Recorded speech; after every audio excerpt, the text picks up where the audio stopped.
I realized that something needed to change in my life and in the lives of people around me. And that day, this one day out of nowhere, I decided I'm done. I'm going to quit. I'm not even going to work this job anymore. And I just left.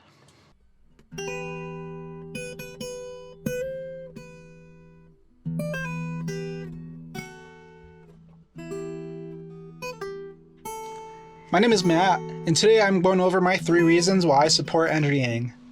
I feel in order to properly explain the reason why I'm supporting Yang, I'm going to have to start from the beginning of this story, which is well before I ever heard of Andrew Yang. This is even before I heard of Bernie Sanders, or before I was into politics. This was probably around the time where Obama was voted in for his second term.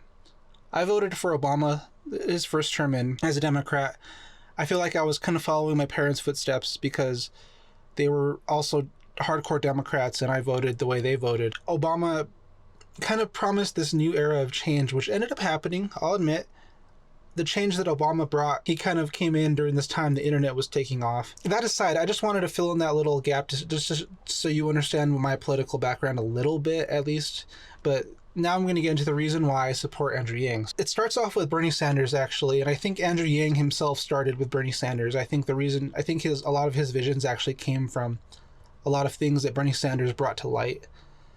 The only problem with Bernie Sanders is that he's a little bit extreme. He doesn't quite realize that these billionaires are people that earn their place. That's just a fact. I don't even think there's a billionaire alive right now, or ever, that just got placed there as a billionaire. They all earn their position as a billionaire. My story actually starts all the way back in middle school.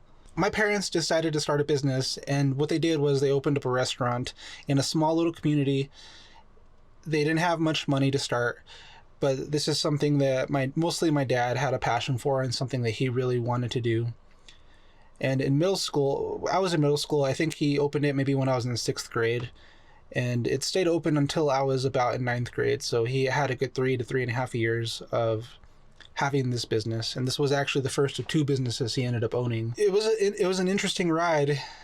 Basically, when there was ups and there was downs, there were times. The one thing about his business was that he was passionate about it, and this brought a level of consistency with what he was doing. He got a regular customer base, and eventually he gave it up because it was just too much work in the end, and all this work kind of overwhelmed him, and he wasn't able to get ahead enough in order to actually truly make it succeed. And as a child, I had to witness a lot of arguments between my parents. And what I got from these arguments in general was that the struggle was mostly about money, needing to maintain certain things in order to still have money, in order to have enough money for your family, in order to have enough money for your home. And in the end, my dad decided to let it all go. And this actually brought our family deep into poverty for a very long time, actually, probably still to this day. Essentially, we went from owning a business and being probably close to middle class towards the end of it to falling down basically well below the poverty line. There was times where we had almost no income. We struggled. We had to live in other people's houses for short periods of time. We had to live in RVs. Parts of my childhood were not very good, and I ended up experiencing a lot of poverty. There were times when we didn't have a lot of food. And mind you, I grew up in a family that mostly my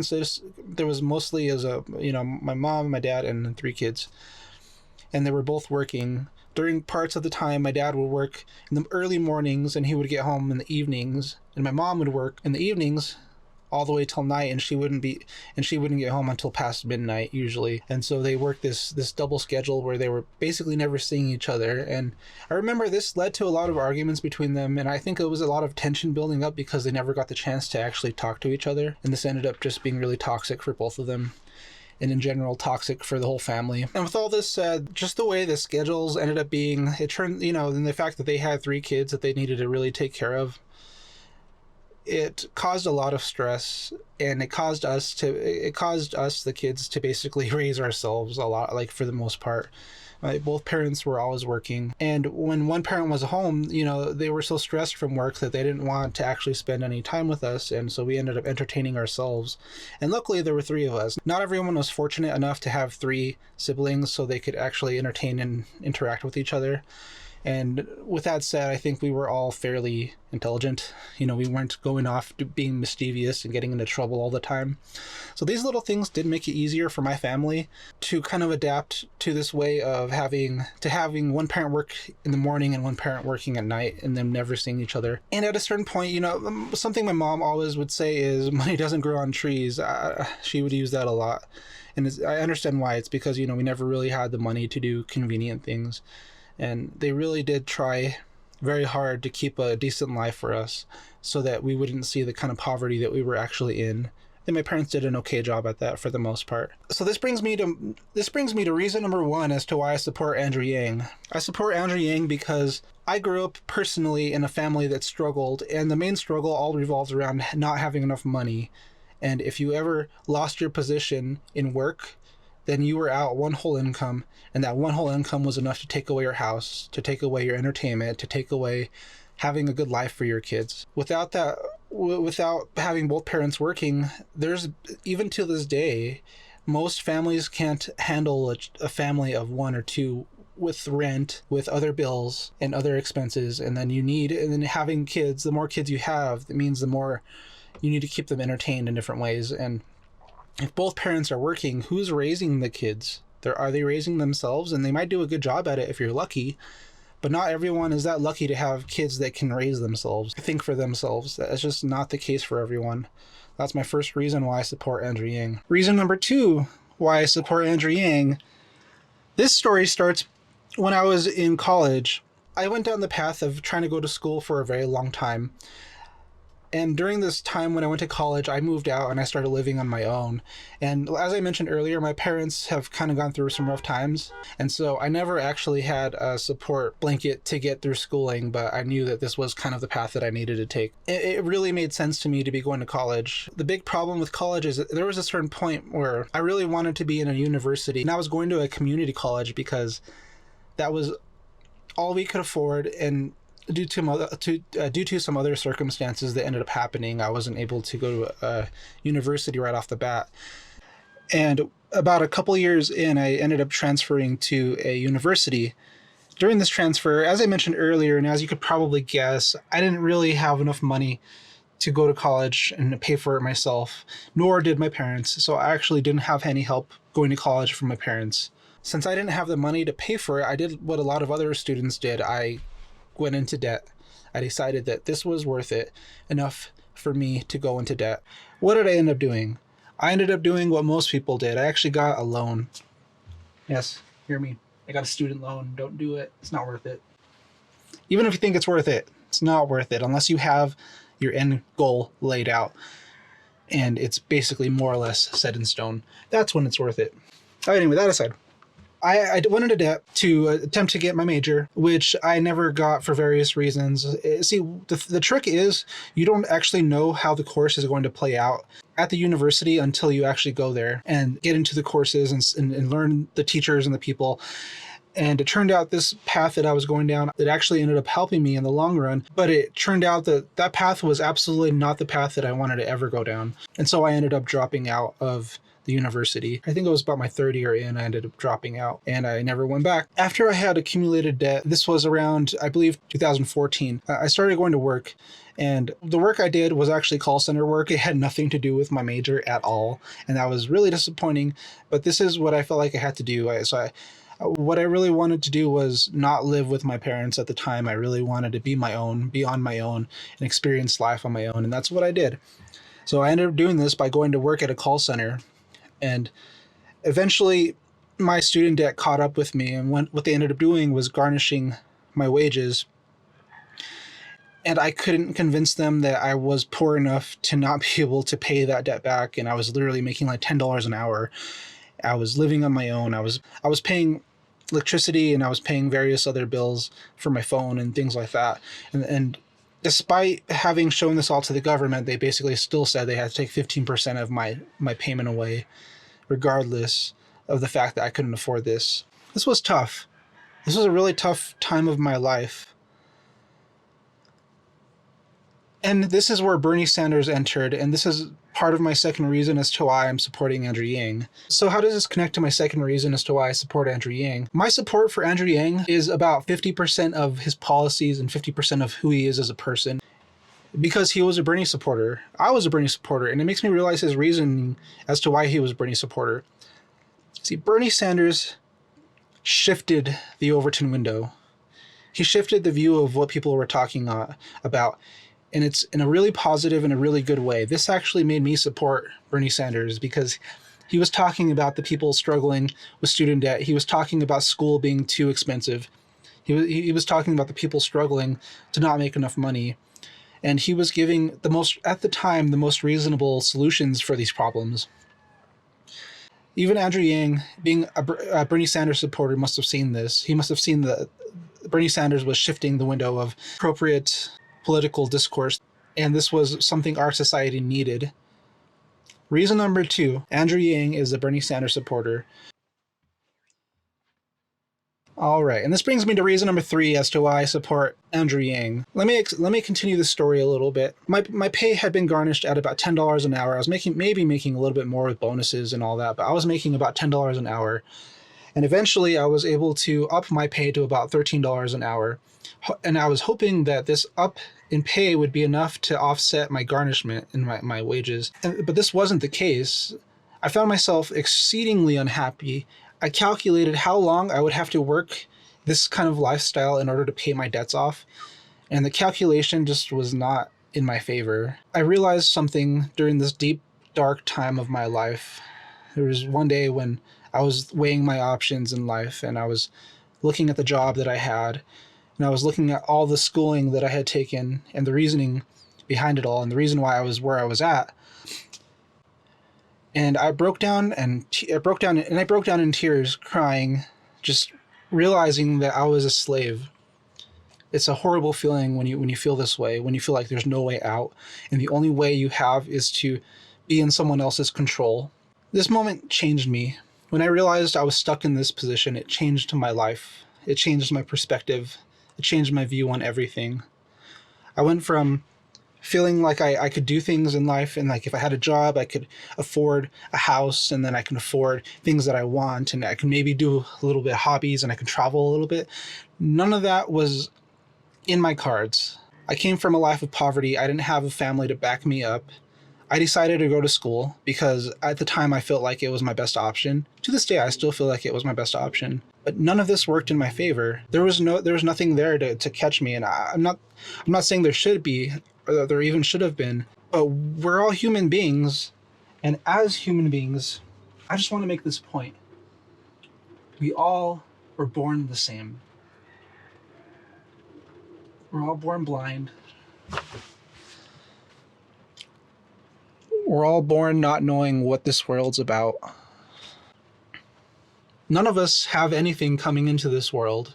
The only people that have things are the people that are already here, like in other words, our parents.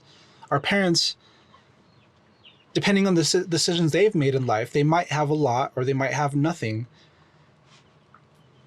There were times in our civilization when we couldn't do anything about the people that had more or the people that had less. There wasn't enough resource to go around. There wasn't enough brain power to go around. There wasn't enough manpower to go around. The way it ended up working was if you had the power and the resources, people followed you because you were the only person they can get safety from. If you weren't that person, then you had to rely on someone else to help you. And if no one would help you, you would probably just die. And those people that didn't have help back in our ancestry period, they died off. They don't exist anymore. Those people died, and they're no longer a part of our genetic line anymore. I realized back then when I was breaking down in tears in my car, realizing that I had no way out of this, that I was stuck at these low-end jobs, that the education that I went for wasn't paying off in the way I wanted to because that path just wasn't for me. And I wasted over 4 years of my time going that direction thinking this was going to pay off when it didn't. I was completely stuck.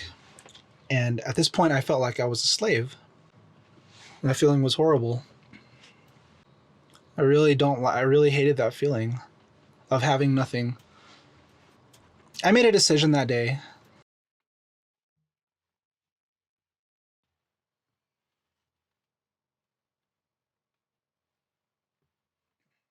The day finally came when I had to make a decision. I had no choice. It was building up inside of me. It was do this mindless job that I didn't sign up for the rest of my life, which that's what it seemed like, and I would still be there to this day if I had made the decision to keep going that path, or to let it all go and figure out a new route, a new path to go forward. I decided at a certain point that I wasn't going to be held back by money anymore, that money wasn't who I am, the money isn't who people are. I realized that something needed to change in my life and in the lives of people around me. And that day, this one day out of nowhere, I decided, I'm done. I'm going to quit. I'm not even going to work this job anymore. And I just left. Leaving was definitely the best decision I ever made. But I couldn't make this decision unless I came to terms with the fact that I was going to be homeless. The day I left my job, I decided, okay, I'll live in my car for as long as I can. And then when I could no longer live in my car, I would sell it and I would live on the streets. This was literally the option that was playing in my head. And when I quit my job, I was okay with this option. I didn't come to this overnight, and it wasn't an easy decision. But this made me realize that we're controlled by money. We're controlled by this inanimate object that has so much power over us, and it shouldn't. Okay, now this is the third reason why I support Andrew Yang.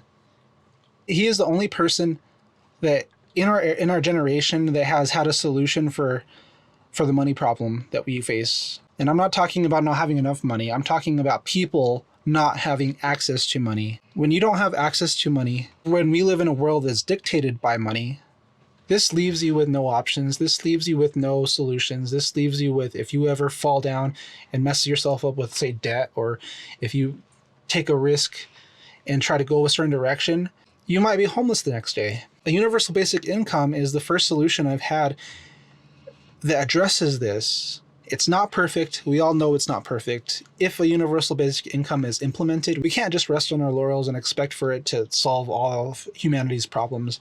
But it is the first step in my generation, in my lifetime, that I've seen that has an answer to this problem that I faced. This problem that made me almost do things that I could never take back. And I'm glad that I didn't. And just to recap, reason number one why I support Andrew Yang. He has a solution that will help single mothers and it will help families struggling with their children. Reason number two is that he was a Bernie Sanders supporter, which to me means that he understood the real problems that Americans were facing.